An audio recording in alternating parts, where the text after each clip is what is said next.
Hello my YouTube family, ಹೇಗಿದ್ದೀರಾ ಎಲ್ಲರೂ? I hope ಎಲ್ಲರೂ ಚೆನ್ನಾಗಿದ್ದೀರಾ. ಅದೇ ರೀತಿ ನಿಮ್ಮ ಲೈಫ್ನಲ್ಲಿ ಪಾಸಿಟಿವ್ ಆಗಿ ಥಿಂಕ್ ಮಾಡ್ತಾ ಇದ್ದೀರಾ ಅಂತ ಅಂದ್ಕೊಂಡಿದ್ದೀನಿ. ಸೊ ಇವತ್ತಿನ ರೀಡಿಂಗಲ್ಲಿ ನಿಮ್ಮ ಪರ್ಸನ್ನಿಂದ ಯಾವ ಬ್ಯೂಟಿಫುಲ್ ಎನರ್ಜಿ ಬರ್ತಾ ಇದೆ ಅನ್ನೋದನ್ನು ನೋಡೋಣ. ಆದರೆ ಅದಕ್ಕಿಂತ ಮೊದಲು ಸ್ವಲ್ಪ ಕಾಮಾಗಿ ಕೂತ್ಕೊಳ್ಳಿ, ಡೀಪ್ ಬ್ರೀತನ್ನು ತಗೊಳ್ಳಿ, ನಿಮ್ಮ ಮನಸ್ಸನ್ನು ಸ್ವಲ್ಪ ರಿಲ್ಯಾಕ್ಸ್ ಮಾಡ್ಕೊಳ್ಳಿ. ಈಗ ನಿಮ್ಮ ಪರ್ಸನ್ ಹೆಸರನ್ನು ಮನಸ್ಸಾರೆ 3 ಬಾರಿ ನೆನೆಸ್ಕೊಳ್ಳಿ. ಅವರ ಫೇಸನ್ನು ಇಮ್ಯಾಜಿನ್ ಮಾಡ್ಕೊಳ್ಳಿ. ಅವರು ಮತ್ತು ನೀವು ಒಟ್ಟಿಗೆ ಕಳೆದಿರುವ ಬ್ಯೂಟಿಫುಲ್ ಮೆಮೊರೀಸ್ನ ನೆನಪು ಮಾಡ್ಕೊಳ್ಳಿ. ಅದಕ್ಕಿಂತ ಮೊದಲು ಈ ಮೆಸೇಜ್ ನಿಮ್ಮವರೆಗೂ ತಲುಪಿದೆ ಅಂದರೆ ಯು ಆರ್ ಸೋ ಬ್ಲೆಸ್ಡ್. ಯೂನಿವರ್ಸ್ಗೆ ಗ್ರ್ಯಾಟಿಟ್ಯೂಡ್ ಫೀಲ್ ಮಾಡಿ. ಥ್ಯಾಂಕ್ ಯು ಯೂನಿವರ್ಸ್ ಅಂತ ಒಂದು ಕ್ಷಣ ಕಣ್ಣು ಮುಚ್ಚಿ ಮನಸಾರೆ ಥ್ಯಾಂಕ್ ಯು ಯೂನಿವರ್ಸ್ ಅಂತ ಹೇಳಿ.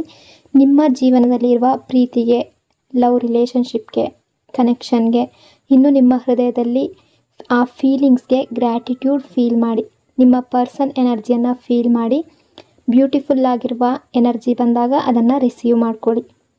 ಇದೊಂದು ಜನರಲ್ ರೀಡಿಂಗ್ ಆಗಿರುತ್ತೆ. ಜನರಲ್ ರೀಡಿಂಗ್ ಆಗಿರೋದ್ರಿಂದ ಜನರಲ್ ರೀತಿಯಲ್ಲಿ ನೀವು ಇದನ್ನು ಜಡ್ಜ್ ಮಾಡಬೇಕಾಗುತ್ತೆ. ಅಂದರೆ ಎಷ್ಟು ವಿಷಯಗಳು ನಿಮಗೆ ಮ್ಯಾಚ್ ಆಗುತ್ತೋ, ಎಷ್ಟು ಎನರ್ಜೀಸ್ಗಳು ನಿಮಗೆ ಮ್ಯಾಚ್ ಆಗುತ್ತೋ ಅಷ್ಟನ್ನು ಮಾತ್ರ ತಗೊಂಡು ಬಾಕಿ ಉಳಿದಿರುವ ವಿಷಯಗಳನ್ನು ನೀವು ಅಲ್ಲಿಗೆ ಬಿಡಬೇಕಾಗುತ್ತೆ. ಯಾಕೆಂದರೆ ಎಲ್ಲರ ಎನರ್ಜೀಸ್ ಕೂಡ ಸೇಮ್ ಆಗಿರೋದಿಲ್ಲ. ಈ ರೀಡಿಂಗಲ್ಲಿ ಬರುವ ಯಾವುದೇ ವಿಷಯಗಳನ್ನಾಗಲಿ ಫೋರ್ಸ್ಫುಲ್ಲಾಗಿ ನಿಮ್ಮ ಮೇಲೆ ನೀವು ಹಾಕ್ಕೊಳ್ಬಾರ್ದು. ಹಾಗಾದರೆ ಈಗ ರೀಡಿಂಗನ್ನು ಶುರು ಮಾಡೋಣ. ರೀಡಿಂಗನ್ನು ನೋಡಬೇಕಾದ್ರೆ ವಿಡಿಯೋನ ಲೈಕ್ ಮಾಡ್ಕೊಳ್ಳಿ. ಅದೇ ರೀತಿ ಚಾನಲ್ನ ಸಬ್ಸ್ಕ್ರೈಬ್ ಮಾಡಿಕೊಂಡು ಕನೆಕ್ಟ್ ಆಗಿ. ಆಗ ನಿಮ್ಮ ಎನರ್ಜಿ ಅನ್ನೋದು ಇಲ್ಲಿ ಸರಿಯಾಗಿ ಕನೆಕ್ಟ್ ಆಗುತ್ತೆ. ಅದೇ ರೀತಿ ಈ ರೀಡಿಂಗ್ ಅನ್ನೋದು ನಿಮಗೆ ಸರಿಯಾಗಿ ರೆಸೊನೇಟ್ ಆಗುತ್ತೆ. ನಿಮ್ಮ ಪರ್ಸನ್ ಮನಸ್ಸಿನಲ್ಲಿ ಯಾವ ಫೀಲ್ ಓಡಾಡ್ತಾ ಇದೆ? ಈಗಲೂ ಅವರ ಮನಸ್ಸಿನಲ್ಲಿ ನಿಮ್ಮ ಬಗ್ಗೆ ಯಾವ ಭಾವನೆ ಇದೆ?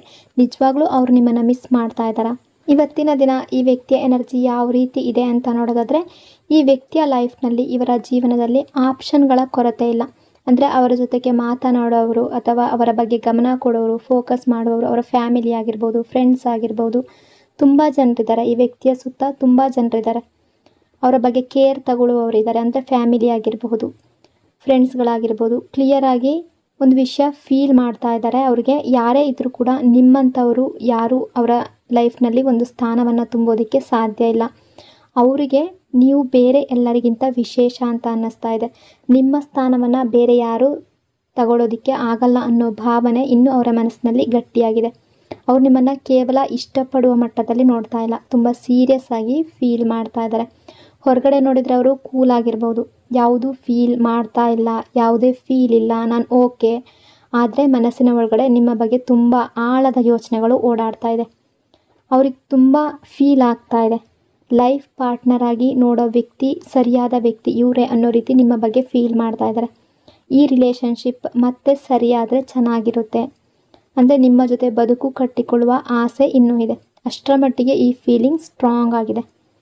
ಅಂದರೆ ಈ ವ್ಯಕ್ತಿಯ ಲೈಫ್ನಲ್ಲಿ ಇವರನ್ನು ಇಷ್ಟಪಡುವವರು ಕೂಡ ಇರಬಹುದು.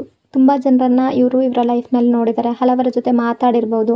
ಕೊನೆಗೆ ಅವರ ಮನಸ್ಸು ಬಂದು ನಿಲ್ಲೋದು ಜಾಗ ಮಾತ್ರ ನಿಮ್ಮ ಒಂದು ಪ್ಲೇಸ್. ಅವರಿಗೆ ನಿಮ್ಮಲ್ಲಿ ಏನೋ ಒಂದು ಸ್ಪೆಷಲ್ ಕನೆಕ್ಷನ್ ಫೀಲ್ ಆಗ್ತಾ ಇದೆ. ಕೇವಲ ಅಟ್ರಾಕ್ಷನ್ ಅಲ್ಲ, ಕೇವಲ ಟೈಮ್ ಪಾಸ್ ಫೀಲಿಂಗ್ ಕೂಡ ಅಲ್ಲ, ತುಂಬ ಡೀಪ್ ಆಗಿರುವ ಎಮೋಷ್ನಲ್ ಕನೆಕ್ಷನ್. ನೀವು ಒಬ್ಬ ಸಾಮಾನ್ಯ ವ್ಯಕ್ತಿ ಅಂತ ಅಂದ್ಕೊಳ್ತಾ ಇಲ್ಲ, ಸ್ಪೆಷಲ್ ಅಂತ ಅಂದ್ಕೊಳ್ತಿದ್ದಾರೆ. ಅಂದರೆ ಬೇರೆಯವರಿಗಿಂತ ಸ್ಪೆಷಲ್ ಅಂತ. ನಿಮ್ಮ ಸ್ಥಾನವನ್ನು ಬೇರೆ ಯಾರಿಂದಲೂ ತುಂಬೋಕೆ ಆಗಲ್ಲ ಅನ್ನೋ ಫೀಲಿಂಗ್ ಅವ್ರಿಗೆ ತುಂಬ ಸ್ಟ್ರಾಂಗ್ ಆಗಿದೆ. ಅವ್ರು ಕೂಲಾಗಿ ಕಾಣಿಸಿದ್ರು ಕೂಡ ನನಗೇನು ಫೀಲ್ ಆಗಲ್ಲ ಅನ್ನೋ ರೀತಿ ವರ್ತನೆ ಮಾಡಿದ್ರು ಕೂಡ ಅವರ ಮನಸ್ಸಿನಲ್ಲಿ ನಿಮ್ಮ ಬಗ್ಗೆ ತುಂಬ ಯೋಚನೆಗಳಿದೆ. ನಿಮ್ಮನ್ನು ಅವರು ತುಂಬ ಸ್ಪೆಷಲ್ಲಾಗಿ ನೋಡ್ತಾ ಇದ್ದಾರೆ. ಈ ರಿಲೇಷನ್ಶಿಪ್ ಮತ್ತೆ ಸರಿಯಾಗಬೇಕು ಅನ್ನೋ ರೀತಿ ಥಿಂಕ್ ಮಾಡ್ತಾ ಇದ್ದಾರೆ. ಮತ್ತೆ ಮಾತುಕತೆ ಶುರುವಾದರೆ ನಾನು ಈ ರಿಲೇಷನ್ಶಿಪ್ ಮತ್ತೆ ಈ ರೀತಿ ಮಾಡ್ಕೊಳ್ಳೋದಿಲ್ಲ. ಅಂದರೆ ಈ ರೀತಿ ಈಗ ಯಾವ ರೀತಿ ನೋ ಕಾಂಟ್ಯಾಕ್ಟ್ ಇರ್ಬೋದು, ಸಪ್ರೇಷನ್ ಇರ್ಬೋದು, ಡಿಸ್ಟೆನ್ಸ್ ಬಂದಿರ್ಬೋದು, ಈ ರೀತಿ ಮತ್ತೆ ಮಿಸ್ಅಂಡರ್ಸ್ಟ್ಯಾಂಡಿಂಗ್ ಮಾಡ್ಕೊಳ್ಬಾರ್ದು ಅನ್ನೋ ರೀತಿ ಥಿಂಕ್ ಮಾಡ್ತಾ ಇದ್ದಾರೆ. ದೂರ ಇದ್ದರೂ ಕೂಡ, ಮಾತು ಕಡಿಮೆಯಾಗಿದ್ದರೂ ಕೂಡ, ಸಿಚುವೇಶನ್ ಕಾಂಪ್ಲಿಕೇಟೆಡ್ ಆಗಿದ್ದರೂ ಕೂಡ ನಿಮ್ಮ ಮೇಲಿನ ಅವರ ಮನಸ್ಸು ಸಂಪೂರ್ಣವಾಗಿ ಬದಲಾಗಿಲ್ಲ. ಅವ್ರು ನಿಮ್ಮನ್ನು ಸ್ಪೆಷಲ್ ಅಂತ ನೋಡ್ತಾ ಇದ್ದಾರೆ. ಗ್ಯಾಪ್ ಅನ್ನೋದು, ಕಾಯೋದು, ಭವಿಷ್ಯದ ಯೋಚನೆ, ಮತ್ತೆ ಒಟ್ಟಿಗೆ ಸೇರುವಂತಹ ಸಾಧ್ಯತೆಗಳ ಬಗ್ಗೆ ಮನಸ್ಸಿನಲ್ಲಿ ನಡೆಯುವ ಡೀಪ್ ಪ್ಲಾನಿಂಗ್ ಎನರ್ಜಿ. ಅಂದರೆ ಭವಿಷ್ಯದ ಫ್ಯೂಚರ್ ಕನಸುಗಳು ಮಿಕ್ಸ್ ಮಾಡ್ಕೊಂಡಿದ್ದಾರೆ. ಗೊಂದಲ ಮತ್ತು ನಿರೀಕ್ಷೆ ಎರಡೂ ಇದೆ.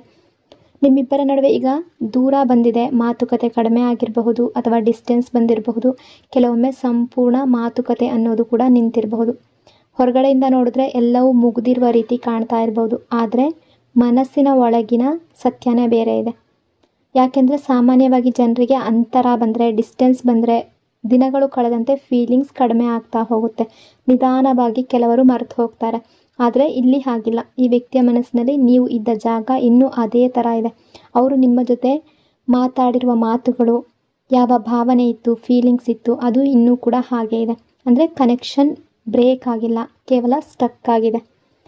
ಹಿಂದೆ ಯಾವ ರೀತಿ ಫೀಲಿಂಗ್ ಇತ್ತೋ ಅದು ಇನ್ನೂ ಕೂಡ ಹಸಿರಾಗಿದೆ. ಇವತ್ತಿಗೂ ಕೂಡ ಆ ಆಸೆ ಅನ್ನೋದು ಅವರ ಮನಸ್ಸಿನಲ್ಲಿದೆ. ತುಂಬ ಡೀಪಾಗಿ ಥಿಂಕ್ ಮಾಡ್ತಾ ಇದ್ದಾರೆ. ಯಾಕೆಂದರೆ ಮಾತುಗಳು ನಿಂತರೂ ಕೂಡ ಅವರ ಮನಸ್ಸಿನ ಒಳಗಿನ ಫೀಲಿಂಗ್ಸ್ ಮಾತ್ರ ನಿಂತಿಲ್ಲ. ಇನ್ನೂ ಅವರು ನಿಮ್ಮ ಜೊತೆ ಫ್ಯೂಚರ್ ಬಗ್ಗೆ ಥಿಂಕ್ ಮಾಡ್ತಾ ಇದ್ದಾರೆ. ಮನಸ್ಸಿನಲ್ಲಿ ಸಣ್ಣ ಸಣ್ಣ ಪ್ಲ್ಯಾನ್ಸ್ ಕೂಡ ಓಡಾಡ್ತಾ ಇದೆ. ಅವರ ತಲೆಯಲ್ಲಿ ದಿನವಿಡೀ ಈ ಥರದ ಯೋಚನೆಗಳು ಬರ್ತಾ ಇದೆ. ಮತ್ತೆ ಇನ್ನೊಂದು ಸಲ ಕಾಂಟ್ಯಾಕ್ಟ್ ಮಾಡಿದ್ರೆ ಅಥವಾ ಮಾತುಕತೆ ಶುರು ಆದರೆ, ಮತ್ತೆ ನೀವಿಬ್ಬರು ಒಟ್ಟಿಗೆ ಆದರೆ ಮತ್ತೆ ಈ ರಿಲೇಷನ್ಶಿಪ್ ಕಂಟಿನ್ಯೂ ಮಾಡಬಹುದು ಅನ್ನೋ ಆಸೆ ಇದೆ. ಇದೊಂದು ಸಿಂಪಲ್ ರೀತಿ ನಿಮಗೆ ಕಾಣ್ಬೋದು, ಆದರೆ ಮನಸ್ಸಿನ ಒಳಗಡೆ ತುಂಬ ಎಮೋಷನ್ಸ್ ಇದೆ. ಅವ್ರು ನಿಮ್ಮನ್ನು ಸಂಪೂರ್ಣವಾಗಿ ಬಿಡೋದಕ್ಕೆ ಕೂಡ ಆಗ್ತಾ ಇಲ್ಲ. ಮತ್ತು ಈ ರಿಲೇಷನ್ಶಿಪ್ಪಲ್ಲಿ ಬರಬೇಕು ಅನ್ನೋ ರೀತಿ ಯೋಚನೆ ಇದೆ. ಒಂದು ತರಹದ ಮನಸ್ಸು ಎರಡು ದಿಕ್ಕಿಗೆ ಎಳೆಯೋ ಸ್ಥಿತಿ ಇದು. ಅಂದರೆ ನಿಮ್ಮಿಬ್ಬರ ನಡುವೆ ದೂರ ಇದೆ, ಗ್ಯಾಪ್ ಇದೆ, ಡಿಸ್ಟೆನ್ಸ್ ಇದೆ. ಬಟ್ ಅವರ ಹೃದಯದಲ್ಲಿ ನೀವು ಇನ್ನೂ ಇದ್ದೀರಾ. ಮಾತು ಇಲ್ಲದೆ ಇರಬಹುದು, ಕಾಂಟ್ಯಾಕ್ಟ್ ಇಲ್ಲದೆ ಇರ್ಬೋದು, ಬಟ್ ಫೀಲಿಂಗ್ಸ್ ಮಾತ್ರ ಇನ್ನೂ ನಿಂತಿಲ್ಲ. ಒಂದೊಂದು ದಿನಾನೂ ಅವರು ಮನಸ್ಸಿನ ಒಳಗಡೆ ನಿಮ್ಮ ಬಗ್ಗೆ ಯೋಚನೆ ಮಾಡ್ತಾ ಇದ್ದಾರೆ. ಮತ್ತು ಈ ರಿಲೇಷನ್ಶಿಪ್ ಅನ್ನೋದು ಕಂಟಿನ್ಯೂ ಆಗುತ್ತಾ ಅನ್ನೋ ಆಸೆ ಕೂಡ ಅವರ ಮನಸ್ಸಿನಲ್ಲಿ ಇನ್ನೂ ಕೂಡ ಇದೆ. ಅಟ್ರಾಕ್ಷನ್ ಎನರ್ಜಿ ಅಂದರೆ ಮನಸ್ಸು ಮತ್ತು ಹೃದಯ ಒಬ್ಬ ವ್ಯಕ್ತಿಯ ಕಡೆಗೆ ತುಂಬ ಡೀಪಾಗಿ ಅಟ್ರಾಕ್ಷನ್ ಆಗ್ತಾ ಇರುವಂತಹ ಸ್ಥಿತಿ ಇದು. ಅಂದರೆ ಸಂಬಂಧ, ರಿಲೇಷನ್ಶಿಪ್ ಅನ್ನೋದು ಮುಂದೆ ಹೋಗದೇ ಇರ್ಬೋದು ಅಥವಾ ಮಾತುಕತೆ ನಿಂತಿರಬಹುದು. ಆದರೆ ಮನಸ್ಸಿನ ಒಳಗಿನ ಸೆಳೆತ, ಅಟ್ರಾಕ್ಷನ್ ಅನ್ನೋದು ಕಡಿಮೆ ಆಗದೆ ಹಾಗೆ ಉಳಿದಿರುವ ಎನರ್ಜಿ. ಇಲ್ಲಿ ಸಂಬಂಧ ಕಟ್ ಆಗಿರಬಹುದು, ಮಾತು ನಿಂತಿರಬಹುದು, ಅವರ ಪ್ಯಾಷನ್ ಮಾತ್ರ ಕಡಿಮೆ ಆಗಿಲ್ಲ. ನಿಮ್ಮ ಮೇಲಿನ ಅಟ್ರಾಕ್ಷನ್ ಇನ್ನೂ ಅದೇ ರೀತಿ ಇದೆ. ಅಂದರೆ ಹೊರಗಿನ ಪರಿಸ್ಥಿತಿ, ಸಿಚುವೇಶನ್ ಏನೇ ಇರಲಿ, ಒಳಗಿನ ಫೀಲಿಂಗ್ ಮಾತ್ರ ಇನ್ನೂ ಕೂಡ ಬದಲಾಗಿಲ್ಲ. ನಿಮ್ಮ ಬಗ್ಗೆ ಯೋಚನೆ ಮಾಡಿದಾಗ ಅವರಿಗೆ ನೆನಪಾಗೋದು ನೀವು ಕೇವಲ ಒಂದು ಕಾರಣಕ್ಕಾಗಿ ಮಾತ್ರ ಅಲ್ಲ, ತುಂಬ ವಿಷಯಗಳು ಅವರ ಮನಸ್ಸಿನಲ್ಲಿ ಬರ್ತಾ ಇದೆ. ನಿಮ್ಮ ನಗು ಆಗಿರಬಹುದು, ನಿಮ್ಮ ಫೇಸ್, ನಿಮ್ಮ ವೈಬ್, ನೀವು ಮಾತನಾಡುವ ರೀತಿ, ನಿಮ್ಮ ಔರಾ, ನಿಮ್ಮ ಪ್ರೆಸೆನ್ಸ್, ಇದೆಲ್ಲ ಅವರನ್ನು ಸೆಳೀತಾ ಇದೆ. ಅವರಿಗೆ ನೀವು ಒಬ್ಬ ವ್ಯಕ್ತಿ ಅಷ್ಟೇ ಅಲ್ಲ, ಒಂದು ಫೀಲಿಂಗ್ ಥರ ಕಾಣ್ತಾ ಇದ್ದೀರಾ. ಹೊರಗೆ ನೋಡಿದ್ರೆ ಅವರು ತುಂಬ ಕಾಮ್ ಆಗಿರ್ಬೋದು ಅಥವಾ ಏನೂ ಫೀಲ್ ಆಗಲ್ಲ ಅನ್ನೋ ರೀತಿ ವರ್ತನೆ ಮಾಡ್ತಾ ಇರ್ಬೋದು. ಆದರೆ ಮನಸ್ಸಿನಲ್ಲಿ ನಿಮ್ಮ ಬಗ್ಗೆ ಯೋಚನೆ ಮಾಡಿದಾಗ ಅವರಿಗೆ ಇನ್ನೂ ಅದೇ ತರಹ ಹೃದಯದ ತೀವ್ರತೆ ಜಾಸ್ತಿ ಆಗ್ತಾ ಇದೆ. ಮೊದಲು ಹೇಗೆ ನಿಮ್ಮ ಬಗ್ಗೆ ಥಿಂಕ್ ಮಾಡ್ತಾಯಿದ್ರು ಅಥವಾ ನೀವು ರಿಲೇಷನ್ಶಿಪ್ಪಲ್ಲಿದ್ದಾಗ ಎಷ್ಟು ಚೆನ್ನಾಗಿದ್ರೋ ಅದೇ ರೀತಿ ಅವರು ಅಟ್ರಾಕ್ಷನ್ ಫೀಲ್ ಮಾಡ್ತಾ ಇದ್ದಾರೆ. ಅದೇ ಸೆಳೆತ, ಅದೇ ಕುತೂಹಲ, ಅದೇ ಮನಸ್ಸಿನ ಒಳಗಿನ ಕನೆಕ್ಷನ್. ಬಟ್ ಈಗ ಪರಿಸ್ಥಿತಿ ಬದಲಾಗಿರ್ಬೋದು, ಸೈಲೆನ್ಸ್ ಬಂದಿರಬಹುದು, ದೂರ ಬಂದಿರಬಹುದು. ಬಟ್ ನಿಮ್ಮ ಮೇಲಿನ ಅಟ್ರಾಕ್ಷನ್ ಏನಿದೆ ಅದು ಹಾಗೇ ಇದೆ, ಅದು ಬದಲಾಗಿಲ್ಲ. ಅದು ಅವರು ಹೊರಗಡೆ ಶೋ ಆಫ್ ಮಾಡದೇ ಇರ್ಬೋದು, ಶೇರ್ ಮಾಡ್ಕೊಳ್ದೇ ಇರಬಹುದು, ಅವ್ರು ನಿಮಗೆ ಅವರ ಫೀಲಿಂಗ್ಸನ್ನು ಹೇಳ್ಕೊಳ್ದೇ ಇರ್ಬೋದು. ಬಟ್ ಮನಸ್ಸಿನ ಒಳಗಡೆ ಇನ್ನೂ ಅದು ತುಂಬ ಡೀಪ್ ಆಗಿದೆ. ಅದರ ಜೊತೆಗೆ ಟಾಕ್ಸಿಕ್ ಎನರ್ಜಿ ಅಂದರೆ ಒಬ್ಬ ವ್ಯಕ್ತಿಗೆ ರಿಲೇಷನ್ಶಿಪ್ಪಲ್ಲಿ ಒಳ್ಳೆಯ ಭಾವನೆ, ಒಳ್ಳೆಯ ಫೀಲಿಂಗ್ಸ್ ಇರುತ್ತೆ, ಜೊತೆಗೆ ಏನೋ ಸರಿ ಇಲ್ಲ ಅನ್ನೋ ಗೊಂದಲ, ಕನ್ಫ್ಯೂಷನ್ ಒಂದೇ ಸಮಯದಲ್ಲಿ ಇರುವ ಸ್ಥಿತಿ. ಅಂದರೆ ಪ್ರೀತಿ ಇದೆ, ಆದರೆ ಮನಸ್ಸಿನಲ್ಲಿ ಅನುಮಾನ ಮತ್ತು ಒತ್ತಡ ಜೊತೆಯಾಗಿ ಓಡಾಡುವಂತಹ ಎನರ್ಜಿ. ಇಲ್ಲಿ ಒಂದು ಕನ್ಫ್ಯೂಷನ್ ಎನರ್ಜಿ. ಒಂದು ಕಡೆ ಅವರಿಗೆ ನಿಮ್ಮ ಬಗ್ಗೆ ತುಂಬ ಒಳ್ಳೆಯ ಫೀಲಿಂಗ್ ಇದೆ, ಮತ್ತೊಂದು ಕಡೆ ಈ ರಿಲೇಷನ್ಶಿಪ್ ಬಗ್ಗೆ ಸ್ವಲ್ಪ ಗೊಂದಲ, ಕನ್ಫ್ಯೂಷನ್. ನೀವು ಬ್ಯಾಲೆನ್ಸ್ಡ್ ವ್ಯಕ್ತಿ ಅಂತ ಅವರಿಗೆ ಗೊತ್ತು. ಒಳ್ಳೆಯ ಹೃದಯ ಇದೆ, ಅದೇ ರೀತಿ ಆಕರ್ಷಕ ವ್ಯಕ್ತಿತ್ವ ಇದೆ, ಬೇಗ ನಿಮ್ಮ ಮೇಲೆ ಅಟ್ರ್ಯಾಕ್ಟ್ ಆಗಿಬಿಡ್ತಾರೆ. ಆದರೆ ಪಾಸಿಟಿವ್ ಆಗಿ ತುಂಬ ಥಿಂಕ್ ಮಾಡ್ತಾ ಇದ್ದಾರೆ ನಿಮ್ಮ ಬಗ್ಗೆ. ಆದರೆ ಅದೇ ಸಮಯದಲ್ಲಿ ಅವರ ಮನಸ್ಸಿನಲ್ಲಿ ಇನ್ನೊಂದು ಪ್ರಶ್ನೆ ಕೂಡ ಬರ್ತಾ ಇದೆ. ಈ ರಿಲೇಷನ್ಶಿಪ್ಪಲ್ಲಿ ಏನೋ ತಪ್ಪಾಗಿದೆ, ಈ ರಿಲೇಷನ್ಶಿಪ್ಪಲ್ಲಿ ಮೈಂಡ್ ಗೇಮ್ಸ್ ಜಾಸ್ತಿ ಆಗ್ತಾ ಇದೆ ಅಥವಾ ಆಗಿದೆ, ಎಲ್ಲವೂ ಕ್ಲಿಯರ್ ಇಲ್ಲ, ಏನೋ ಪ್ರೆಷರ್ ಇದೆ, ಒತ್ತಡ ಇದೆ, ಯಾರಾದರೂ ಯಾರನ್ನೋ ಪರೀಕ್ಷಿಸುತ್ತಿರುವ ಹಾಗೆ ಅವ್ರಿಗೆ ಅನ್ನಿಸ್ತಾ ಇದೆ. ನೀವು ಅವರನ್ನು ಪರೀಕ್ಷೆ ಮಾಡ್ತಾ ಇದ್ದೀರೇನೋ ಅನ್ನೋ ರೀತಿ ಫೀಲ್ ಇದೆ. ಈ ತರಹದ ಫೀಲಿಂಗ್ಸ್ಗಳು ಅವರ ಮನಸ್ಸಿನಲ್ಲಿ ಗೊಂದಲವನ್ನು ಸೃಷ್ಟಿ ಮಾಡ್ತಾ ಇದೆ. ಅಂದರೆ ಪ್ರೀತಿ ಒಂದು ಕಡೆ ಇದೆ, ಆದರೆ ಮನಸ್ಸು ಸಂಪೂರ್ಣವಾಗಿ ಕಾಮ್ ಆಗಿಲ್ಲ. ಟಾಕ್ಸಿಕ್ ಎನರ್ಜಿ ಅನ್ನೋದು ಫೀಲ್ ಆಗ್ತಾ ಇದೆ. ಇದು ಹೊರಗಿನ ಟಾಕ್ಸಿಸಿಟಿ ಅಲ್ಲ, ಇದು ಅವರ ಒಳಗಿನ ಮನಸ್ಸು ಹೇಳ್ತಾ ಇರುವಂತಹ ಗೊಂದಲ, ಕನ್ಫ್ಯೂಷನ್. ಈ ರಿಲೇಷನ್ಶಿಪ್ಪಲ್ಲಿ ಕೆಲವೊಂದು ಕ್ಷಣಗಳು ಅವರಿಗೆ ಸ್ವಲ್ಪ ಟಫಾಗಿ ಕಾಣಿಸ್ತಾ ಇದೆ, ಕಷ್ಟವಾಗಿ ಕಾಣಿಸ್ತಾ ಇದೆ. ಕೆಲವು ಸಿಚುವೇಶನ್ಗಳು ಅವರಿಗೆ ಒತ್ತಡ ತರಿಸ್ತಾ ಇದೆ. ಸೊ ಅವರು ಇದನ್ನು ಟಾಕ್ಸಿಕ್ ಆಗಿದೆ ಅನ್ನೋ ರೀತಿ ಫೀಲ್ ಮಾಡ್ತಾ ಇದ್ದಾರೆ. ಎಲ್ಲ ಗೊಂದಲ ಇದ್ದರೂ ಕೂಡ ಒಂದು ವಿಷಯ ಮಾತ್ರ ಅವರ ಮನಸ್ಸಿನಲ್ಲಿ ಬದಲಾಗಿಲ್ಲ. ಅದೇನು ಅಂದರೆ ಪ್ರೀತಿ ಅನ್ನೋದು ಕಡಿಮೆ ಆಗಿಲ್ಲ. ಅವರ ಮನಸ್ಸಿನಲ್ಲಿ ಎರಡು ವಿರುದ್ಧ ಆಪೋಸಿಟ್ ಫೀಲಿಂಗ್ಗಳು ಒಂದೇ ಸಮಯದಲ್ಲಿ ನಡೀತಾ ಇದೆ. ನನಗೆ ಈ ವ್ಯಕ್ತಿ ಅಂದರೆ ತುಂಬ ಇಷ್ಟ ಅಂತ ಅಂದ್ಕೊಳ್ತಿದ್ದಾರೆ. ಆದರೆ ಅದೇ ಸಮಯದಲ್ಲಿ ಈ ರಿಲೇಷನ್ಶಿಪ್ಪಲ್ಲಿ ಏನೋ ಸರಿ ಇಲ್ಲ ಅನ್ನೋ ಫೀಲ್ ಬರ್ತಾ ಇದೆ. ಬಟ್ ಅವರ ಒಳಗಿನ ಮನಸ್ಸು ಹೇಳೋದು ಏನಂದರೆ ಸಮಸ್ಯೆ ಇದೆ, ಆದರೆ ರಿಲೇಷನ್ಶಿಪ್ ಬಿಡೋದಕ್ಕೆ ಆಗ್ತಾ ಇಲ್ಲ. ಅಂದರೆ ರಿಲೇಷನ್ಶಿಪ್ಪಲ್ಲಿ ಕನ್ಫ್ಯೂಷನ್ ಇದ್ದರೂ ಕೂಡ ಕನೆಕ್ಷನ್ ಎಂಡ್ ಮಾಡುವ ಮಟ್ಟಕ್ಕೆ ಅವರ ಮನಸ್ಸು ಇನ್ನೂ ಬಂದಿಲ್ಲ. ಒಂದು ಕಡೆ ಗೊಂದಲ, ಮತ್ತೊಂದು ಕಡೆ ತುಂಬ ಡೀಪ್ ಆದ connection. Day dreaming, travel energy ಅಂದರೆ ಕನಸು ಕಾಣೋದು, ಜೊತೆಗೆ ಹೊರಗಡೆ ಹೋಗಿ ಸಮಯ ಕಳೆಯುವ ಆಸೆ. ಅಂದರೆ ಒಬ್ಬ ವ್ಯಕ್ತಿಯ ಮನಸ್ಸು ನಿಜ ಜೀವನದಿಂದ ಹೊರಗಡೆ ಹೋಗಿ ನಿಮ್ಮ ಜೊತೆ ಇರುವ ಸುಂದರ ಕ್ಷಣಗಳನ್ನು ಕಲ್ಪಿಸಿಕೊಳ್ಳುವಂತಹ ಎನರ್ಜಿ. ಅಂದರೆ ಮನಸ್ಸಿನಲ್ಲಿ ನಿಮ್ಮ ಜೊತೆ ಒಂದು ಹ್ಯಾಪಿ ಸೀನ್ ರಿಪ್ಲೈ ಮಾಡ್ಕೊಳ್ತಿದ್ದಾರೆ. ಅವರ ಮನಸ್ಸಿನಲ್ಲಿ ಆಗಾಗ ನಿಮ್ಮ ಬಗ್ಗೆ ಫೀಲ್ ಆಗ್ತಾ ಇದೆ. ನಿಮ್ಮ ಜೊತೆ ಸಮಯ ಕಳೀಬೇಕು ಅನ್ನೋದು ಒಂದು ಸಣ್ಣ ಯೋಚನೆ ಅಲ್ಲ, ಮನಸ್ಸಿನ ಒಳಗಿನಿಂದ ತುಂಬ ಡೀಪ್ ಆಗಿರುವಂತಹ ಆಸೆ. ಬಹುಶಃ ಅವರು ನಿಮ್ಮ ಬಗ್ಗೆ ಡೇ ಡ್ರೀಮಿಂಗ್ ಕೂಡ ಕಾಣ್ತಾ ಇರಬಹುದು. ಮನಸ್ಸಿನಲ್ಲಿ ಸನ್ನಿವೇಶಗಳನ್ನು ಕಲ್ಪಿಸ್ಕೊಳ್ಳೋದು, ಇಮ್ಯಾಜಿನ್ ಮಾಡ್ಕೊಳ್ಳೋದು. ಅಂದರೆ ನಿಮ್ಮ ಜೊತೆ ಹೊರಗಡೆ ಸುತ್ತಾಡಬೇಕು ಅಂತ, ಅಥವಾ ಟೈಮ್ ಸ್ಪೆಂಡ್ ಮಾಡಬೇಕು, ಎಲ್ಲೋ ದೂರ ಹೋಗಬೇಕು, ನಿಮ್ಮ ಜೊತೆ ತುಂಬ ಮಾತಾಡಬೇಕು, ಅವರ ಮನಸ್ಸಿನ ಫೀಲಿಂಗ್ಸ್ಗಳನ್ನು ಹೇಳ್ಕೊಳ್ಬೇಕು. ಈ ರೀತಿ ಅವರು ಇಮ್ಯಾಜಿನ್ ಮಾಡ್ಕೊಳ್ಳೋದು. ನಿಮ್ಮ ಜೊತೆ ಈ ಹಿಂದೆ ಅಥವಾ ಪಾಸ್ಟಲ್ಲಿ ಇದ್ದ ಸುಂದರ ಕ್ಷಣಗಳು ಏನಿತ್ತು, ಆ ನಗು, ಆ ಸಣ್ಣ ಸಣ್ಣ ಕಾಳಜಿ, ನಿಮ್ಮಿಬ್ಬರ ಮಾತು, ಇದೆಲ್ಲ ಅವರ ಮನಸ್ಸಿನಲ್ಲಿ ಮತ್ತೆ ಮತ್ತೆ ರೀಪ್ಲೇ ಆಗ್ತಾ ಇದೆ. ಅದಕ್ಕಾಗಿ ಅವರಿಗೆ ಸ್ಟ್ರಾಂಗ್ ಆಗಿ ಅನ್ನಿಸ್ತಾ ಇದೆ, ಈ ರಿಲೇಷನ್ಶಿಪ್ ಮತ್ತೆ ಒಂದಾಗಬೇಕು ಅನ್ನೋ ಫೀಲ್ ಬರ್ತಾ ಇದೆ. ಅವರು ನಿಮ್ಮ ಫೋಟೋ ನೋಡ್ತಾ ಇರ್ಬೋದು, ಅಥವಾ ಅಕಸ್ಮಾತ್ ನಿಮ್ಮ ನೆನಪು ಬಂದಿರ್ಬೋದು, ಅಥವಾ ಯಾವುದೋ ಒಂದು ಚಿಕ್ಕ ವಿಷಯ ನಿಮಗೆ ರಿಲೇಟೆಡ್ ಆಗಿರಬಹುದು. ಆ ಕ್ಷಣಕ್ಕೆ ಅವರ ಮನಸ್ಸು ನೇರವಾಗಿ ನಿಮ್ಮ ಕಡೆಗೆ ತಿರುಗ್ತಾ ಇದೆ.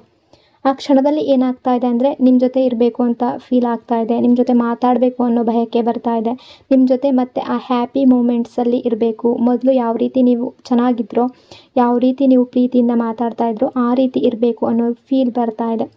ಈ ವ್ಯಕ್ತಿಯ ಹೃದಯದಲ್ಲಿ ಇನ್ನೂ ಕೂಡ ತುಂಬ ಡಿಸೈರ್ ಇದೆ, ನಿಮ್ಮ ಜೊತೆ ತುಂಬ ಟೈಮ್ ಕಳಿಬೇಕು, ನಿಮ್ಮ ಜೊತೆ ಮತ್ತೆ ಹಳೆಯ ಕ್ಷಣಗಳನ್ನು ಬದುಕಬೇಕು, ಆ ಹಳೆಯ ಬಾಂಡಿಂಗ್ ಏನಿತ್ತು ಅದೇ ರೀತಿ ಇರಬೇಕು ಅನ್ನೋ ಫೀಲ್ ಇದೆ. ಇದು ಕೇವಲ ಯೋಚನೆ ಅಲ್ಲ, ಮನಸ್ಸಿನ ಒಳಗಿನಿಂದ ಬರ್ತಾ ಇರುವಂತಹ ನಿಜವಾದ ಒಂದು ಫೀಲ್. ಅದೇ ರೀತಿ ನಿಮ್ಮ ಮನಸ್ಸಿನಲ್ಲೂ ಕೂಡ ಡಿಸೈರ್ ಇದೆ.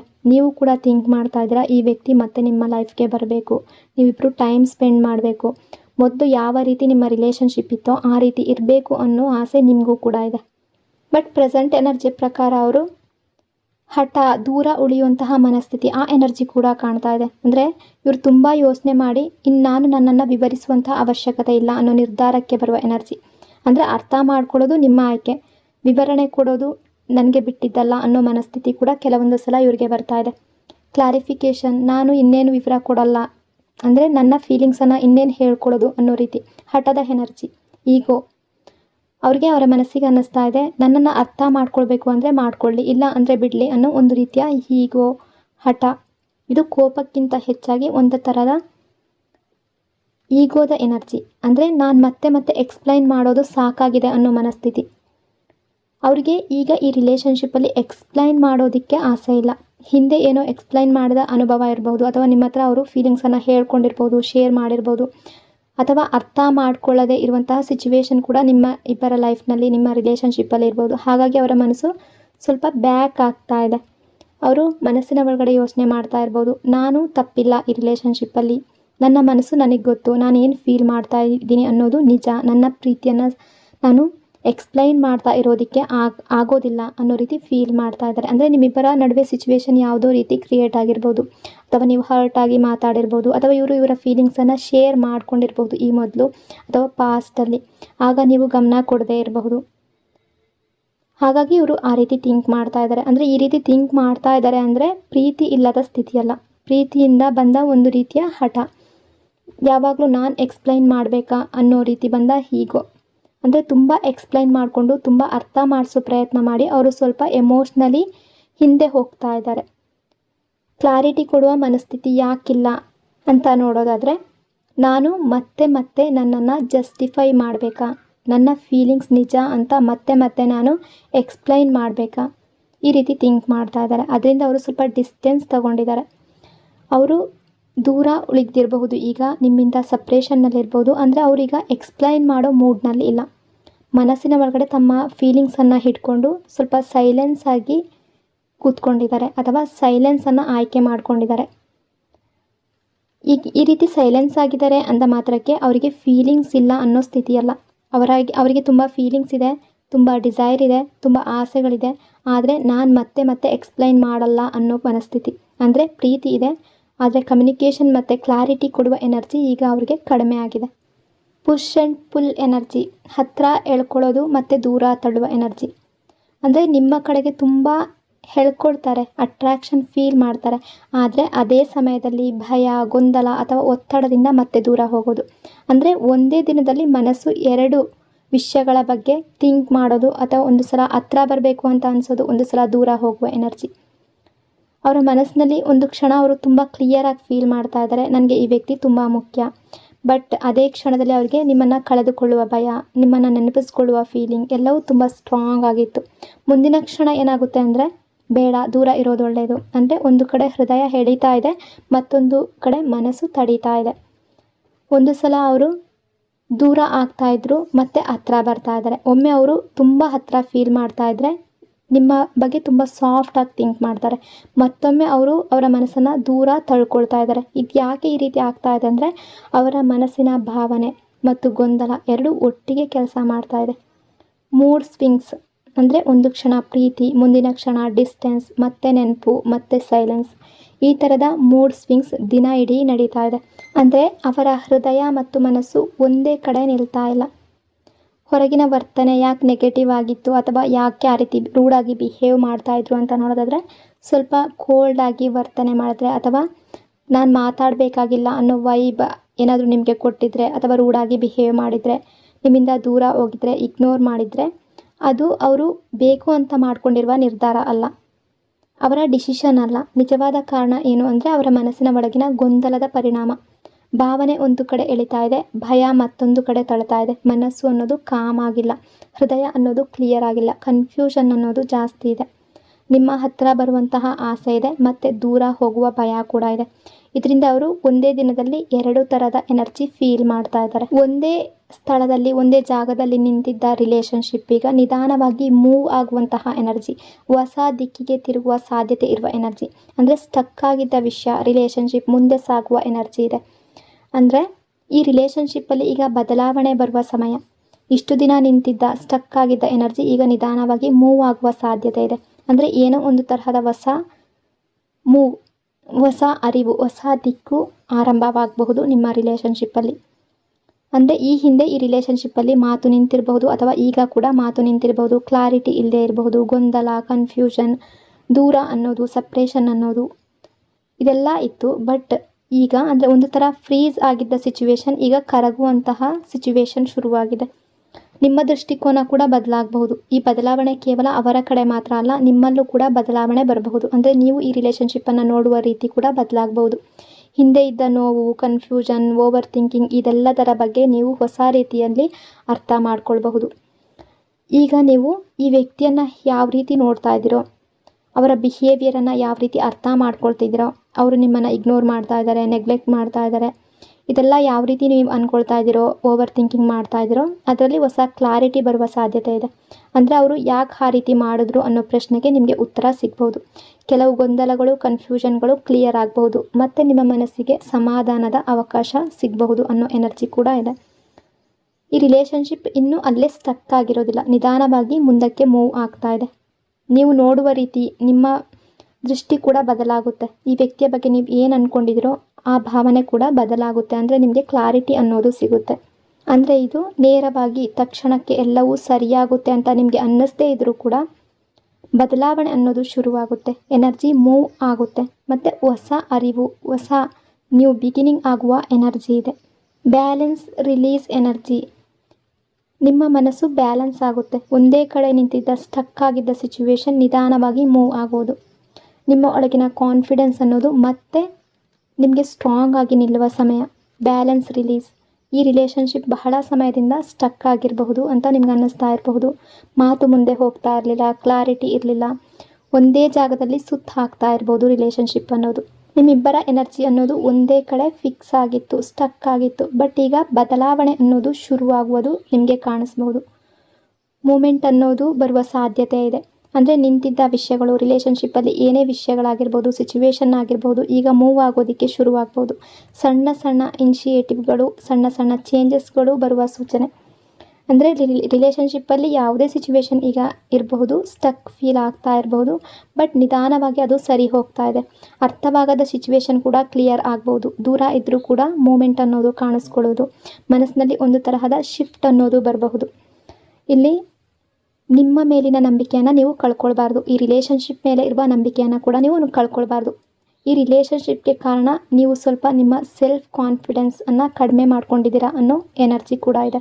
ಅಂದರೆ ನೀವು ತುಂಬ ಯೋಚನೆ ಮಾಡ್ತೀರಾ, ಓವರ್ ಥಿಂಕಿಂಗ್, ತುಂಬ ಫೀಲ್ ಮಾಡ್ತಿದ್ದೀರಾ. ಅದರ ಮಧ್ಯೆ ನಿಮ್ಮನ್ನು ನೀವು ಮರಿತಾ ಇದ್ದೀರಾ. ನಿಮ್ಮ ಬಗ್ಗೆ ನೀವು ಗಮನ ಕೊಡ್ತಾ ಇಲ್ಲ, ಫೋಕಸ್ ಮಾಡ್ತಾ ಇಲ್ಲ, ಕೇವಲ ಆ ವ್ಯಕ್ತಿಯ ಬಗ್ಗೆ ಮಾತ್ರ ಥಿಂಕ್ ಮಾಡ್ತಾ ಇದ್ದೀರಾ. ಅಂದರೆ ಇದು ದುರ್ಬಲ ಮನಸ್ಸು ಅಂತಲ್ಲ, ನಿಮ್ಮೊಳಗೂ ಒಂದು ಶಕ್ತಿ ಇದೆ. ನಿಮ್ಮ ಮನಸ್ಸು, ನಿಮ್ಮ ಭಾವನೆಗಳು, ನಿಮ್ಮ ಫೀಲಿಂಗ್ಸ್, ನಿಮ್ಮ ಸಹನೆ, ಇದೆಲ್ಲ ಕೂಡ ನಿಮ್ಮ ಸ್ಟ್ರೆಂತ್. ನಿಮ್ಮ ವ್ಯಾಲ್ಯೂವನ್ನು ಯಾರೋ ಒಬ್ಬರು ರಿಯಾಕ್ಷನ್ ಮೂಲಕ ನೀವು ಅಳಿಬಾರ್ದು. ಅವರ ಮೇಲೆ ನೀವು ಡಿಪೆಂಡ್ ಆಗಿರಬಾರ್ದು. ಯಾರಾದರೂ ರೆಸ್ಪಾಂಡ್ ಮಾಡಿದ್ರಾ ಇಲ್ವಾ ಅನ್ನೋದ್ರಿಂದ ನಿಮ್ಮ ವರ್ತ್ ಡಿಸೈಡ್ ಆಗೋದಿಲ್ಲ. ನಿಮ್ಮ ಐಡೆಂಟಿಟಿ ನಿಮ್ಮದೇ ಆಗಿರುತ್ತೆ. ನಿಮ್ಮ ಬಗ್ಗೆ ನೀವು ಫೋಕಸ್ ಮಾಡ್ಕೊಳ್ಳೋದು ತುಂಬ ಇಂಪಾರ್ಟೆಂಟ್ ಆಗಿರುತ್ತೆ. ಅಂದರೆ ಹೊರಗಿನ ಸಂಬಂಧಕ್ಕಿಂತ, ರಿಲೇಷನ್ಶಿಪ್ಗಿಂತ ನಿಮ್ಮ ಒಳಗಿನ ಶಕ್ತಿ ಮುಖ್ಯ. ರಿಲೇಷನ್ಶಿಪ್ಗಿಂತ ಸೆಲ್ಫ್ ರೆಸ್ಪೆಕ್ಟ್ ಅನ್ನೋದು ಮುಖ್ಯ. ಯಾರಾದರೂ ನಿಮ್ಮನ್ನು ನೋಡೋ ರೀತಿಯಲ್ಲ, ನೀವು ನಿಮ್ಮನ್ನು ಹೇಗೆ ನೋಡ್ತೀರಿ ಅನ್ನೋದು. ನಿಮ್ಮನ್ನು ನೀವು ಮೊದಲು ಇಂಪಾರ್ಟೆಂಟನ್ನು ಕೊಟ್ಕೋಬೇಕಾಗುತ್ತೆ. ಈ ರಿಲೇಷನ್ಶಿಪ್ ಕಾರಣಕ್ಕೆ ನಿಮ್ಮ ಸೆಲ್ಫ್ ಕಾನ್ಫಿಡೆನ್ಸ್ ಏನಿದೆ ಅದನ್ನು ಕಡಿಮೆ ಮಾಡ್ಕೊಂಡಿದ್ದೀರಾ. ಅಂದರೆ ನೀವು ದುರ್ಬಲರು ಅಂತ ಅಲ್ಲ, ನಿಮ್ಮೊಳಗೂ ಕೂಡ ಒಂದು ಶಕ್ತಿ ಇದೆ. ಅದನ್ನು ಮತ್ತೆ ನೆನಪಿಸ್ಕೊಳ್ಳಿ. ನಿಮ್ಮ ವ್ಯಾಲ್ಯೂವನ್ನು ಯಾರ ಪ್ರತಿಕ್ರಿಯೆಯಿಂದಲೂ ನೀವು ಅಳೆಯೋದಕ್ಕೆ ಹೋಗಬಾರ್ದು. ಮನಸ್ಸಿನಲ್ಲಿ ತುಂಬ ಗೊಂದಲ, ಕನ್ಫ್ಯೂಷನ್, ಒತ್ತಡ, ಓವರ್ ಥಿಂಕಿಂಗ್ ತುಂಬಿಕೊಂಡಂತಹ ಎನರ್ಜಿ. ಅಂದರೆ ನೀವು ತುಂಬ ಓವರ್ ಥಿಂಕಿಂಗ್ ಮಾಡ್ತಾ ಇದ್ದೀರಾ. ಪ್ರತಿಯೊಂದು ಸಣ್ಣ ವಿಷಯಕ್ಕೂ ಸ್ಟ್ರೆಸ್ ತಗೊಳ್ತೀರಾ. ನೆಗೆಟಿವ್ ಯೋಚನೆಗಳಿಂದ ಮನಸ್ಸು ತುಂಬ ಟಯರ್ಡ್ ಆಗಿದೆ. ಅಂದರೆ ನಿಮ್ಮ ಮನಸ್ಸು ಒಂದು ಥರ ಭಾರ ಆಗಿದೆ, ಹೆವಿ ಅಂತ ಅನ್ನಿಸ್ತಾ ಇದೆ. ಸೊ ರಿಲ್ಯಾಕ್ಸ್ ಆಗಿ, ಕಾಮ್ ಆಗಿರಿ. ಎಲ್ಲವನ್ನು ಮನಸ್ಸಿನಲ್ಲಿ ಭಾರ ಹಾಕ್ಕೊಂಡು ಕೂತಿರಬೇಡಿ. ಎಲ್ಲ ಟೆನ್ಷನನ್ನು ನಿಧಾನವಾಗಿ ಬಿಡಿ. ಕೆಲವು ವಿಷಯಗಳು ನೀವು ಎಷ್ಟೇ ಯೋಚನೆ ಮಾಡಿದ್ರೂ ಕೂಡ ತಕ್ಷಣಕ್ಕೆ ಕ್ಲಿಯರ್ ಆಗೋದಿಲ್ಲ. ಸಮಯಕ್ಕೆ ತನ್ನ ಕೆಲಸ ಮಾಡೋದಕ್ಕೆ ಬಿಡಬೇಕು. ನೀವು ಸಮಯ ಬಂದಾಗಲೇ ಎಲ್ಲ ಕೂಡ ಸರಿಯಾಗೋದು. ಅಂದರೆ ನೀವು ಎಲ್ಲವನ್ನ ಈಗಲೇ ಸಾಲ್ವ್ ಮಾಡಬೇಕು ಅನ್ನೋ ಒತ್ತಡ ಬೇಡ, ಪ್ರೆಷರ್ ಅನ್ನೋದು ಬೇಡ. ನಿಮ್ಮ ಮನಸ್ಸಿಗೆ ವಿಶ್ರಾಂತಿ ಕೊಡಿ. ಓವರ್ ಥಿಂಕಿಂಗನ್ನು ಬಿಡಿ. ನಿಮ್ಮ ಬದುಕಿನ ಮೇಲೆ, ನಿಮ್ಮ ಫ್ಯೂಚರ್ ಮೇಲೆ ಗಮನ ಕೊಡಿ. ನಿಮ್ಮ ಹ್ಯಾಪಿನೆಸ್ಸನ್ನು ನೀವು ಮರಿಬಾರ್ದು. ನೀವು ರಿಲೇಷನ್ಶಿಪ್ ಬಗ್ಗೆ ಮಾತ್ರ ಅಲ್ಲ, ನಿಮ್ಮ ಲೈಫ್ ಬಗ್ಗೆ ಕೂಡ ಯೋಚನೆ ಮಾಡಬೇಕು. ಇವತ್ತಿನ ರೀಡಿಂಗಲ್ಲಿ ಒಂದು ಕಡೆ ಸ್ಟ್ರಾಂಗ್ ಪ್ರೀತಿ ಇದೆ, ಇನ್ನೊಂದು ಕಡೆ ಗೊಂದಲ, ಈಗೋ, ಮೌನ, ಸೈಲೆನ್ಸ್, ಮೂಡ್ ಸ್ವಿಂಗ್ಸ್ ಕೂಡ ಇದೆ. ಅಂದರೆ ಅವರ ಮನಸ್ಸಿನಲ್ಲಿ ಅವ್ರು ನಿಮ್ಮನ್ನು ತುಂಬ ಮಿಸ್ ಮಾಡ್ತಾ ಇದ್ದಾರೆ, ನಿಮ್ಮ ಬಗ್ಗೆ ಯೋಚನೆ ಮಾಡ್ತಾ ಇದ್ದಾರೆ, ನಿಮ್ಮ ಬಗ್ಗೆ ಥಿಂಕ್ ಮಾಡ್ತಾ ಇದ್ದಾರೆ. ಬಟ್ ಮನಸ್ಸಿನ ಒಳಗಡೆಯಿಂದ ಗೊಂದಲ, ಕೆಲವೊಂದು ಕನ್ಫ್ಯೂಷನ್ಗಳಿಂದ ದೂರ ಹೋಗ್ತಾ ಇದ್ದಾರೆ, ಮತ್ತೆ ಹತ್ತಿರ ಬರ್ತಾ ಇದ್ದಾರೆ. ಸೊ ನೀವು ಕಾಮ್ ಆಗಿರಿ. ನಿಮ್ಮ ವ್ಯಾಲ್ಯೂವನ್ನು ನೀವು ಮರಿಬೇಡಿ.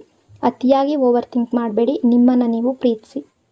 ನಿಮ್ಮನ್ನು ನೀವು ಕಳ್ಕೊಳ್ಬೇಡಿ. ನೀವು ನಿಮ್ಮ ಜೀವನದಲ್ಲಿ ನಿಮಗೆ ಇಂಪಾರ್ಟೆನ್ಸ್ ಕೊಟ್ಟಷ್ಟು ಆ ವ್ಯಕ್ತಿ ಕೂಡ, ಬೇರೆಯವರು ಕೂಡ ನಿಮಗೆ ಇಂಪಾರ್ಟೆನ್ಸನ್ನು ಕೊಡ್ತಾರೆ. ಅಂದರೆ ಹೊರಗಿನ ಜನ ಕೂಡ ನಿಮ್ಮನ್ನು ನೀವು ಎಷ್ಟು ರೆಸ್ಪೆಕ್ಟ್ ಮಾಡ್ಕೊಳ್ತೀರೋ, ಎಷ್ಟು ವ್ಯಾಲ್ಯೂ ಕೊಡ್ತೀರೋ, ಅಷ್ಟೇ ನಿಮಗೆ ವ್ಯಾಲ್ಯೂ ಅನ್ನೋದು ಹೊರಗಿನಿಂದ ಕೂಡ ಸಿಗ್ತಾ ಹೋಗುತ್ತೆ.